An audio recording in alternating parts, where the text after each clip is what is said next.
भारत की पारंपरिक जमीन में कई ऐसे राज दफन हैं जो कई वर्षों या कई सदियों बाद भी आज भी उसी तरह ताज़ा और अनसुलझे हैं जितने पहले कभी हुआ करते थे। ये रहस्य कुछ ऐसे हैं जिन्हें जितना सुलझाने की कोशिश होती है ये उतना ही उलझते जाते हैं। ऐसा ही एक राजस्थान के जैसलमेर जिले के कुलधारा गांव में भी दफन है। ये गांव पिछले 170 सालों से वीरान पड़ा है।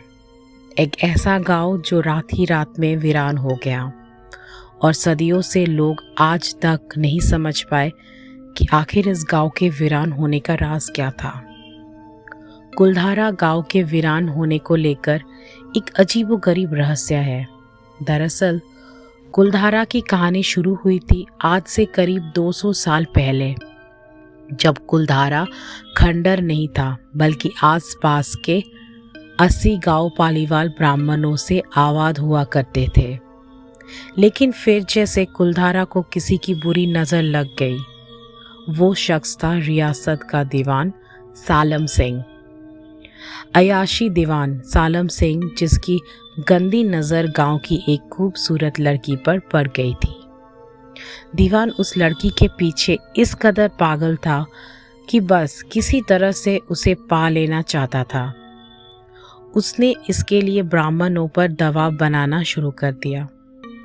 हद तो तब हो गई जब सत्ता में मद के चूर उस दीवान ने लड़की के घर संदेश भिजवाया कि यदि अगले पूर्णवासी तक उसे लड़की नहीं मिली तो वे गांव पर हमला करके लड़की को उठा ले जाएगा। दीवान और गांव वाले की ये लड़ाई अब एक कुंवारी लड़की के सम्मान की भी थी और गांव के आत्मसम्मान की भी। गांव के चौपाल पर पालीवाल ब्राह्मणों की बैठक हुई और 5000 से ज़्यादा परिवारों ने अपने सम्मान के लिए रियासत छोड़ने का फैसला ले लिया। कहा जाता है कि निर्णय लेने के लिए सभी 80 गांव वाले एक मंदिर पर इकट्ठा हो गए और पंचायतों ने फैसला किया कि कुछ भी हो जाए अपनी लड़की उस दीवान को नहीं देंगे। अगले शाम कुलधारा कुछ यूं वीरान हुआ कि आज परिंदे भी उस गांव की सरहदों में दाखिल नहीं होते हैं। कहते हैं गांव छोड़ते वक्त उन ब्राह्मणों ने इस जगह को श्राप दिया था। आपको बता दे कि बदलते वक्त के साथ 80 गांव तो दोबारा बन गए, लेकिन 2 गांव कुलधारा और खावा तमाम कोशिश के बाद भी आज तक आबाद नहीं हुए हैं।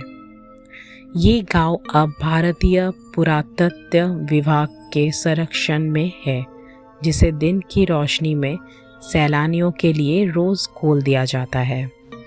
कहा जाता है कि ये गांव रूहानी ताकतों के कब्जों में है। टूरिस्ट प्लेस में बदल चुके कुलधारा गांव घूमने आने वालों को मुताबिक यहाँ रहने वाले पालीवाल ब्राह्मणों की आहट आज भी सुनाई देती है। उन्हें यहाँ हर पल ऐसा अनुभव होता है कि कोई आसपास चल रहा है। बाजार के चहल पहल की आवाज़ें आती है। महिलाओं के बात करने और उनकी चूड़ियों और पायलों की आवाज़ हमेशा ही आती रहती है। प्रशासन ने इस गांव की सरहद पर एक फाटक बनवा दिया है, जिसके पार दिन में तो सैलानी घूमने आते, लेकिन रात में इस फाटक के पार करने की कोई हिम्मत नहीं करता है।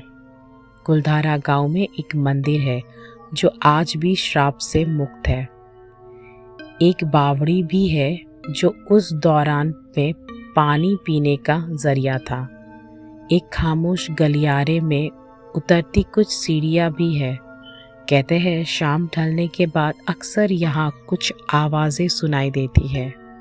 लोग मानते हैं कि वो आवाज़ 18वीं सदी का वो दर्द है जिनसे पालीवाल ब्राह्मण गुजरे थे। गांव के कुछ मकान हैं जहाँ रहस्यमय परछाई अक्सर नज़रों के सामने आ जाती है। दिन की रोशनी में सब कुछ इतिहास की किसी कहानी जैसा लगता है, लेकिन शाम ढलते ही कुलधारा के दरवाजे बंद हो जाते हैं और दिखाई देता है रूहानी ताकतों का एक रहस्यमय संसार। लोग कहते हैं कि रात के वक्त यहाँ जो भी आया वो हादसे की शिकार हो गया। मई 2013 दिल्ली से भूत प्रेत व आत्माओं पर रिसर्च करने वाली पैरानॉर्मल सोसाइटी की टीम कुलधारा गांव में रात बिताई। टीम ने माना कि यहाँ कुछ न कुछ असामान्य ज़रूर है। शाम के वक्त उनका ड्रोन कैमरा आसमान से गांव की तस्वीरें ले रहा था, लेकिन उस बावड़ी के ऊपर आते ही वो कैमरा हवा में गोते लगाते हुए ज़मीन पर आ गिरा, जैसे कोई था जिसे वो कैमरा मंजूर ना हो। ये सच है कि कुलधारा से हजारों परिवारों का पलायन हुआ। ये भी सच है कि कुलधारा में आज भी राजस्थानी संस्कृति की झलक मिलती है। पैरानॉर्मल सोसाइटी की उपाध्यक्ष अंशुल शर्मा ने बताया था कि हमारे पास एक डिवाइस है जिसका नाम घोस्ट बॉक्स है। इसके माध्यम से हम ऐसी जगह पर रहने वाली आत्माओं से सवाल पूछते हैं।